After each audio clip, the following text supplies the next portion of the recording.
आद्यो ब्रह्मा मध्ये विष्णुरन्ते देवः सदाशिवः मूर्तियत्र स्वरूपाय दत्तात्रेयाय नमस्तुते।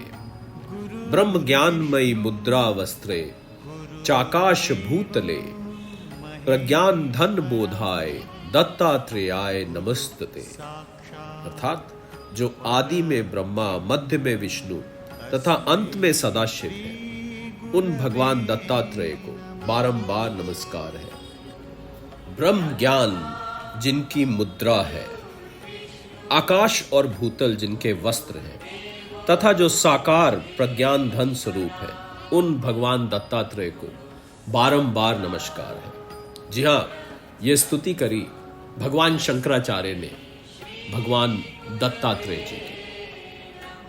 भगवान की बातें इस YouTube चैनल पर आपका स्वागत है।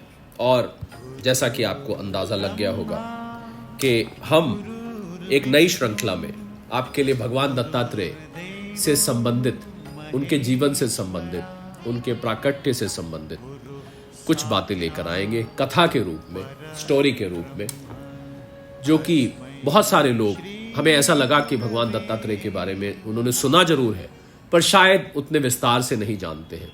तो इसी लक्ष्य को लेके हम भगवान दत्तात्रेय जी की ये कथा लेकर आए हैं। आज इसका पहला कैप्सूल, और पहले कैप्सूल में हम आपको उसके परिपेक्ष में ले जाएंगे। पहले गुरु स्तुति करते हैं। गुरुर ब्रह्मा गुरुर विष्णु गुरुर्देव महेश्वरा गुरुर साक्षात पर ब्रह्म तस्मै श्री गुरुवे नमः, तस्मै श्री गुरुवे नमः। जी हाँ, तो पहले जानते हैं कौन थे भगवान दत्तात्रेय। और इसी कैप्सूल में हम आपके लिए भगवान दत्तात्रेय ने जो 24 गुरु बनाए, बहुत प्रचलित हैं वो 24 गुरु। उन गुरुओं में से कुछ तो ऐसे थे जो कि शायद आप सोच भी नहीं सकते कि ये गुरु भी बन सकते हैं, पर उन्होंने हर गुरु से, उन 24 के 24 गुरुओं से क्या सीख ली, ये भी हम आपको इस श्रृंखला में बताने का प्रयास करेंगे। तो पहले जानते हैं कि भगवान दत्तात्रेय कौन थे और वो कैसे प्राकट हुए, क्या उसके पीछे वो घटना है, क्या वो कथा है। जी हाँ, तो दत्तात्रेय जी को शिव का अवतार वैसे माना जाता है, लेकिन जो वैष्णव जन है उन्हें विष्णु के अंश अवतार के रूप में मानते हैं, क्योंकि भगवान के 24 अवतारों में से वो एक है। ऐसा माना जाता है कि भगवान के 24 अवतारों में से छठा अवतार भगवान दत्तात्रेय है। और उनके शिष्यों में भगवान परशुराम का भी नाम लिया जाता है। 3 धर्म जो है, वैष्णव, शैव और शाक्त, उनके संगम स्थल के रूप में त्रिपुरा में उन्होंने लोगों को शिक्षा दीक्षा दी, ऐसा माना जाता है। तो तंत्र से जुड़े होने के कारण भगवान दत्तात्रेय को नाथ परंपरा और संप्रदाय का अग्रज माना जाता है।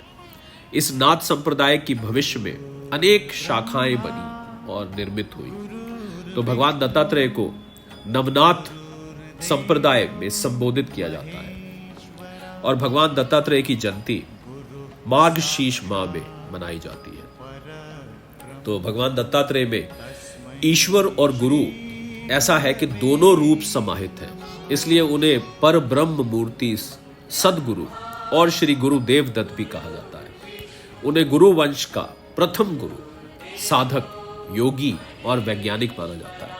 हिंदू धर्म में त्रिदेव जो है, ब्रह्मा, विष्णु और महेश, उनकी प्रचलित विचारधारा के विलय के लिए ही ऐसा लगा कि भगवान दत्तात्रेय ने जन्म लिया, इसलिए उन्हें त्रिदेव का स्वरूप भी कहा जाता है। ऐसा माना जाता है, अगर हम सरल भाषा में समझे, कि उनमें ब्रह्मा, विष्णु, महेश तीनों के तीनों भगवान दत्तात्रेय में समाये हुए हैं। दत्तात्रेय भगवान को शैवपंथी शिव का अवतार, वैष्णवपंथी विष्णु का अंश अवतार मानते हैं।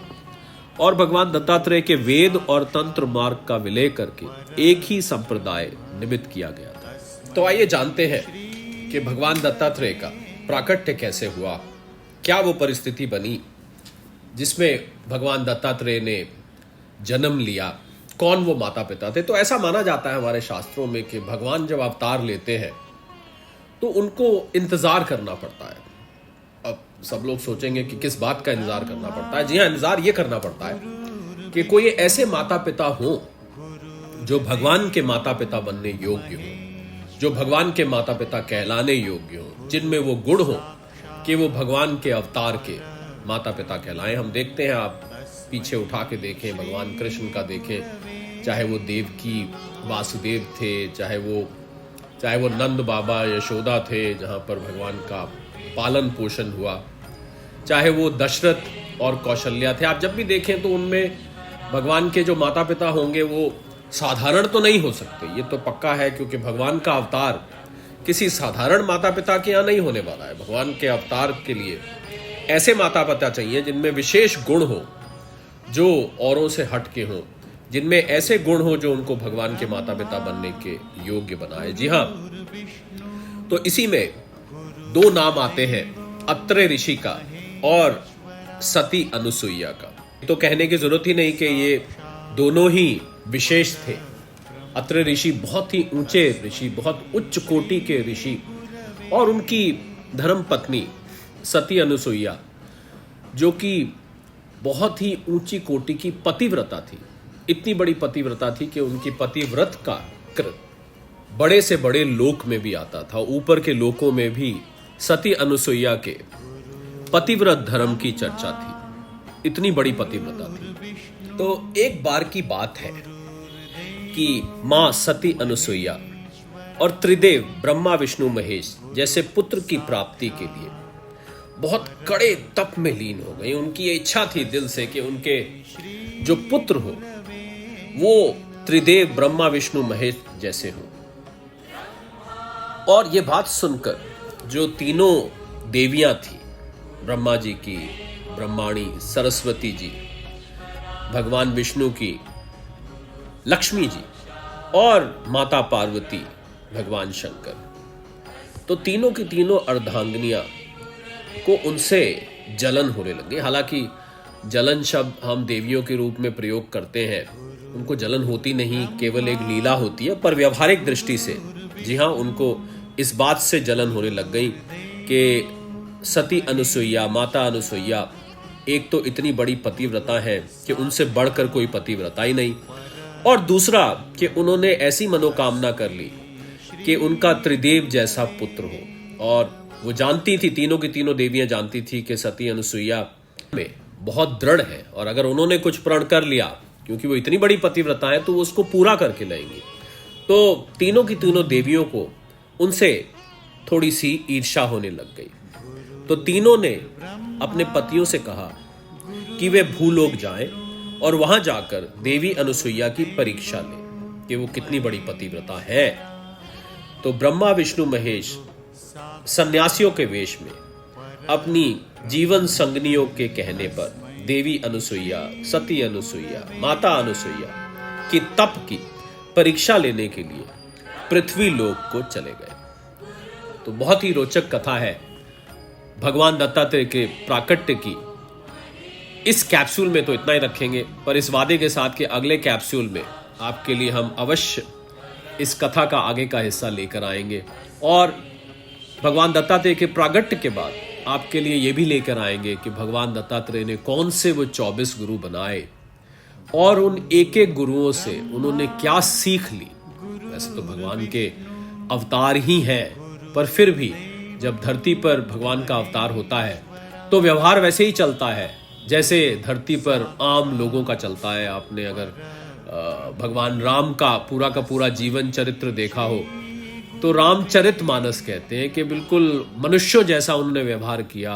पत्नी के चले जाने पर, रावण द्वारा जब उठा के ले जाने पर ऐसे ही रोए जैसे आम संसारी रोता है, बिल्कुल उन्होंने ऐसा ही व्यवहार किया मर्यादा में रह के।